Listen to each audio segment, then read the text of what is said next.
రామరాజు గారు, రండి రండి. అనుకోని అతిథి గారు. చచ్చా, మీరు నాకు అతిథి ఏంటి రామరాజు గారు? మనిద్దరి మధ్య ఏదో ఒక రిలేషన్ ఉంటే బాగుంటుంది కదా. ఏదైతే బెటర్? ఫ్రెండ్స్. दोस्त मेरा दोस्त तू है मेरी जान వాస్తవం రా దోస్త్ నువ్వే నా ప్రాణం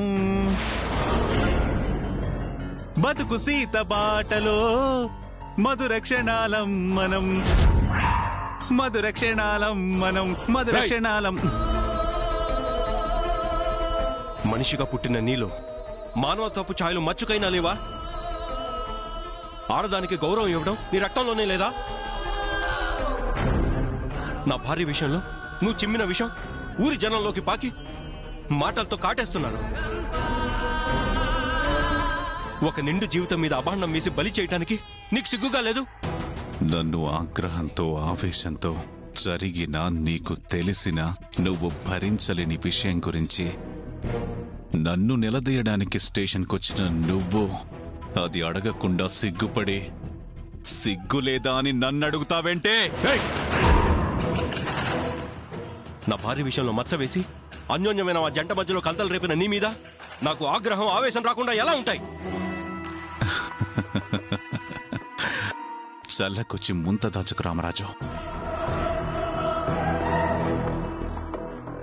నీ భార్య గర్భంలో పెరగబోతున్న బిడ్డకు నేను చేసిన అఘాయిత్యమే అసలు కారణమా అని అడగడానికి వచ్చింది. అది తెలుసుకోకుండా ఇంకేదో మాట్లాడతారేంటి రామరాజు గారు?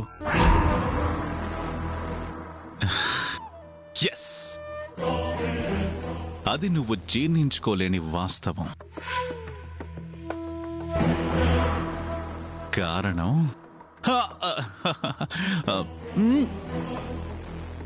అదే. రాయ్,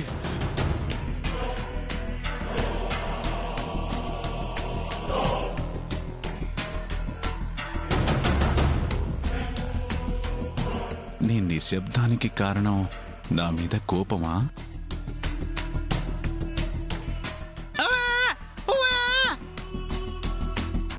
నా రక్తాన్ని తన కడుపులో పెంచుకోబోతున్నా నీ భార్య మీద ద్వేషమా?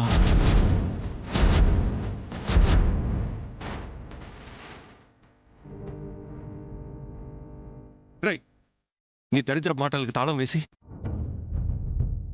అసలు సీత కడుపుతున్న విషయం నీకెలా తెలుసురా?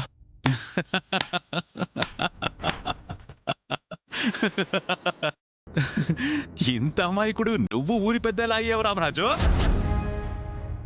సీతను ఎత్తుకెళ్లి ఆమె పవిత్రతను పాడు చేసిన నేను నీ భార్య ప్రతి కదలిక మీద నిఘా పెట్టి తెలుసుకోకుండా ఎలా ఉంటాను చెప్పు?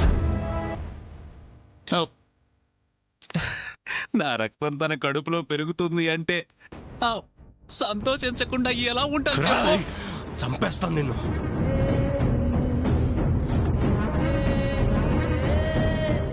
అబ్బబ్బబ్బబ్బబ్బబ్బబ్బబ్బబ్బబ్బా, నన్ను చంపినంత మాత్రాన నిజం అబద్ధం అవుతుందా రామరాజు?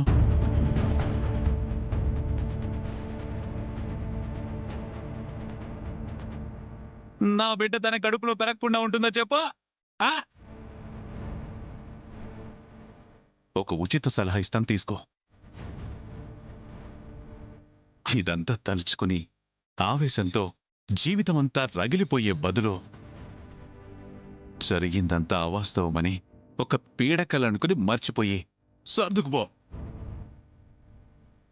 ప్రశాంతంగా ఉంటుంది. ఓకే?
ఎందుకైనా అన్యమనస్కంగా ఉన్నారు? మా పెళ్ళయ్యాక ఇన్ని సంవత్సరాలకి నేను గర్భవతిని అని తెలిసినా ఆ సంతోషాన్ని నాతో పంచుకోలేదు. ఆయన మొహం మీద అసలు చిరునవ్వే లేదు. బిడ్డ పుట్టబోతోంది అన్న హడావిడి లేనేలేదు. అసలేమై ఉంటుంది? అసలు ఎందుకలా ఉంటున్నారు?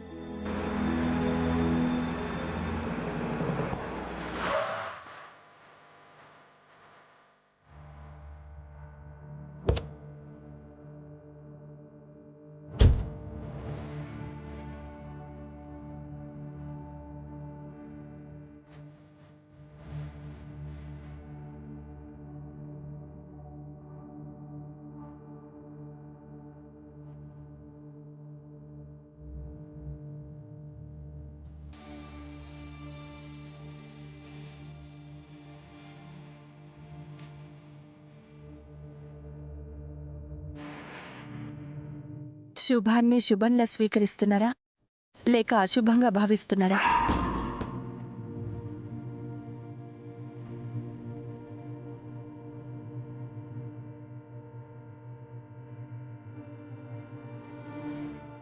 ఎందుకలా ఉన్నారు?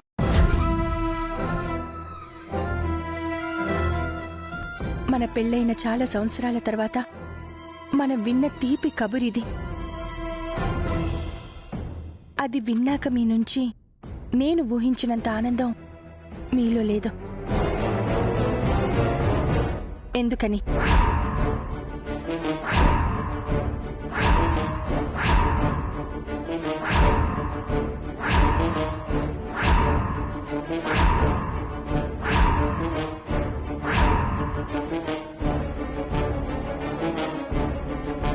అలాంటిదేం లేదు సీత. లేదు అని సమర్థించుకోకండి.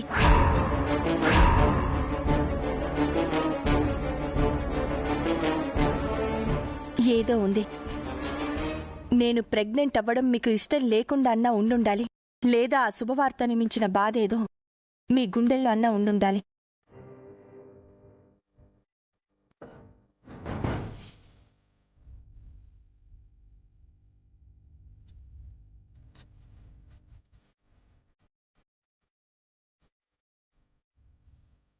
నేను మీ భార్యనండి. మన మధ్య దాపరికాలేవి ఉండకూడదు. మీరు నిజం దాస్తున్నారు అంటే మీరైనా తప్పు చేసుండాలి, లేదా నేనైనా తప్పు చేసుండాలి. చెప్పండి, అది ఏంటో చెప్పండి.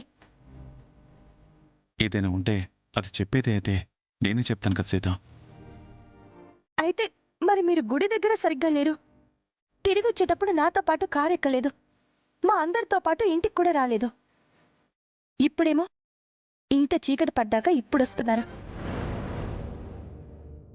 అసలు ఏం జరుగుతోంది?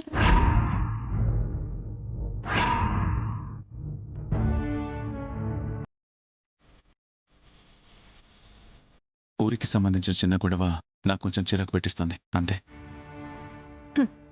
మనకి తెలిసిన శుభవార్త కంటే అది చాలా చిన్న విషయమే కదా. నీకెందుకు అలా అనిపిస్తుందో నాకైతే తెలియదు సీత. కానీ కొన్ని సమస్యలు మాత్రం నన్ను వేధిస్తున్నమాట నిజం.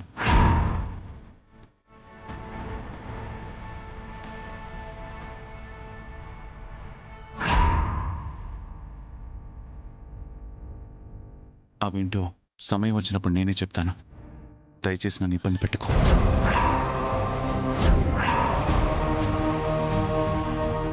మీ మాటని కాదని నేను ఏ పని చేయనండి, కానీ మీరు చెప్పింది నేను నమ్మలేను.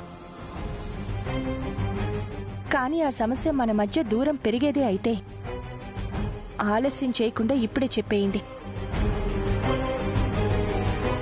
దాన్ని ముందే క్లియర్ చేసేసుకుందాం. మీరన్నట్టు అది బయట విషయమే అయితే అది మీ ఇష్టం.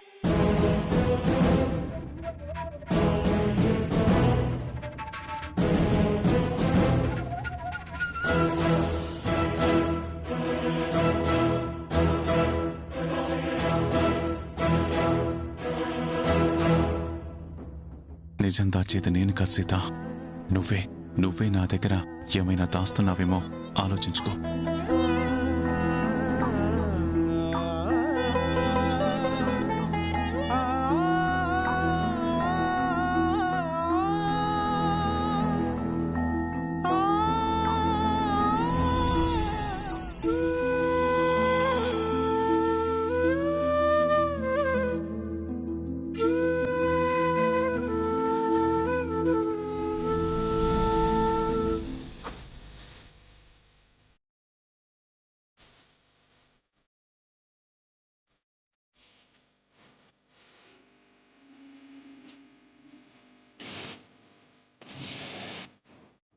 వస్తే సావిత్రి ఆగా ఆగవే ఆగా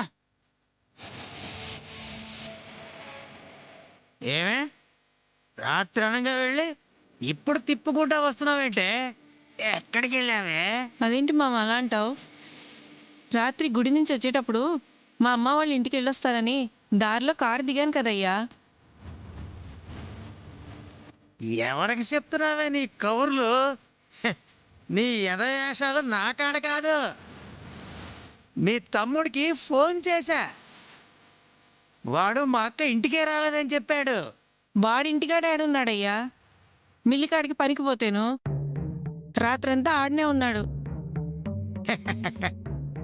నీ నాటకాలు నా కాడ సెలవే రాత్రంతా ఎవరితో కులికి ఇప్పుడు పుట్టింటికి వెళ్ళానని అబద్ధం చెప్తావా?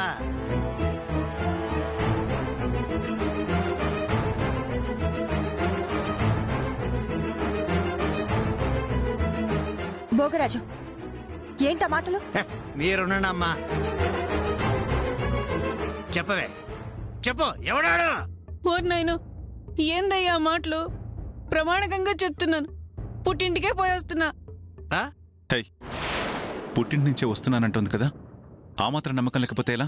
మీరు ఊరుకోండాయా. ఈ ఆడవాళ్ళ మాటలన్నీ అబద్ధాలే.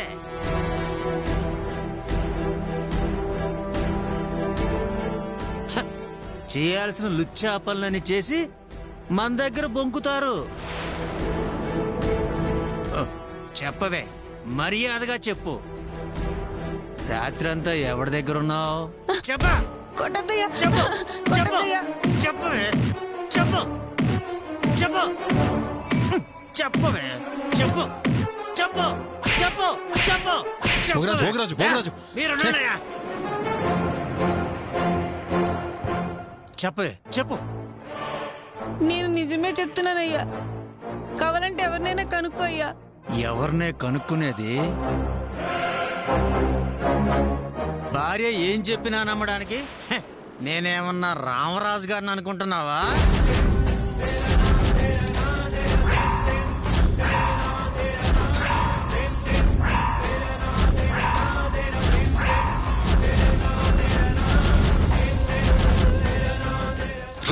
ఏంట్రా బాగుతున్నావు? ఏ?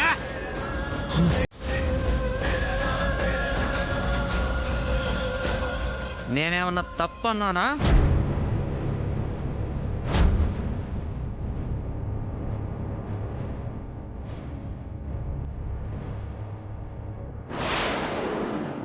సీతగారిలా ఇది అబద్ధాలు చెప్తే నేను నమ్మను.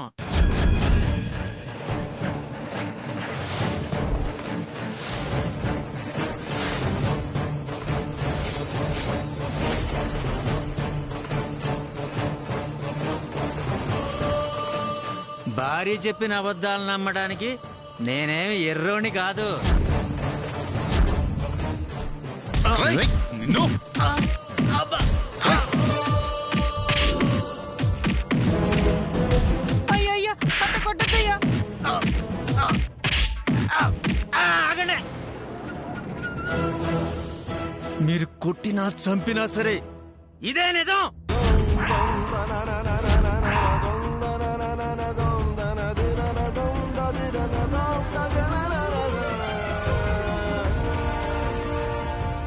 ఈ నిజం పోలీసులకు తెలుసు, ఊరి జనానికి తెలుసు, మీకు కూడా తెలుసు.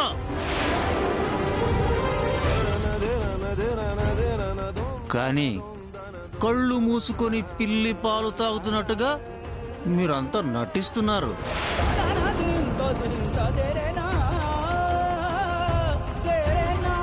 ఏవయ్యా, ఊరుకో అయ్యా. మనకు వీళ్ళు ఆశ్రయం ఇచ్చారయ్యా.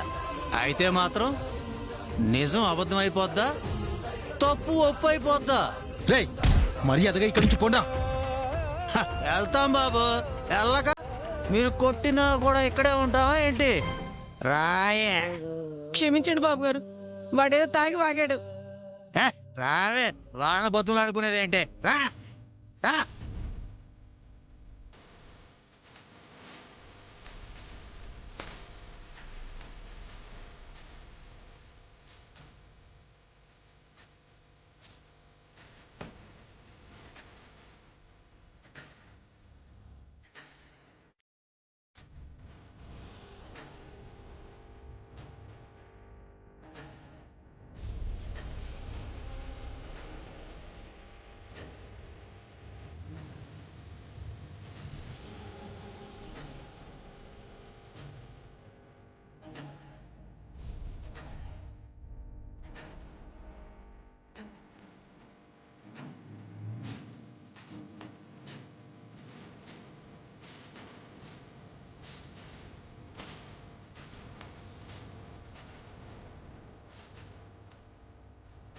అవుతుంది ఏ న్యాయం నిన్ను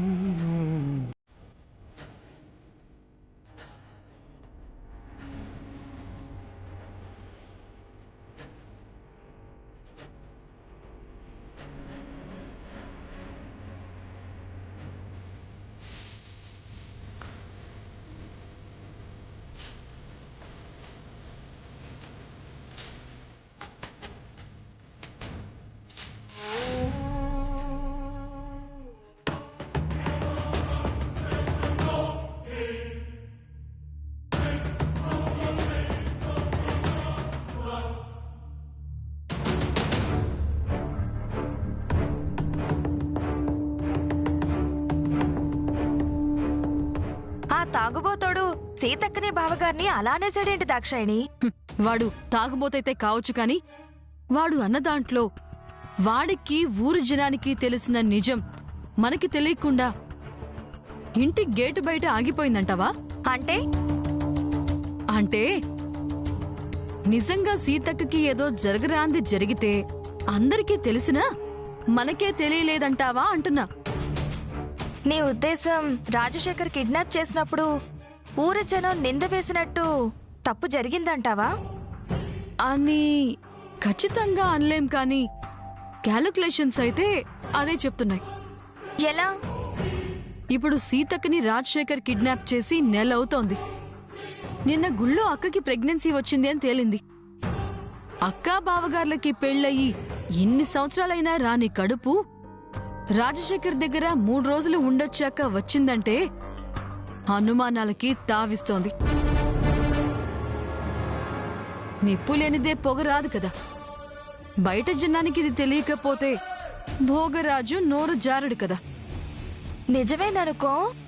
అంటే సీతక్క ఆ చేదు నిజాన్ని బయట పెట్టకుండా కడుపులోనే దాచుకుందంటావా? దాని ప్రకారం అయితే అంతే కదా మరి. అక్కడ సీతక్కకే తెలియకుండా తప్పు జరిగిందా లేక బలవంతాన అయితే జరిగిందా తెలియదు కాని ఏదో అయితే జరిగింది. లోతుగా ఆలోచించి చూస్తే అయ్యుండొచ్చు కూడా. అసలు నిజం తెలిసింది మాత్రం సీతక్కకి రాజశేఖర్కి ఆ పైవాడికే. చూద్దాం కాలం ఏ సమాధానం చెప్తుందో.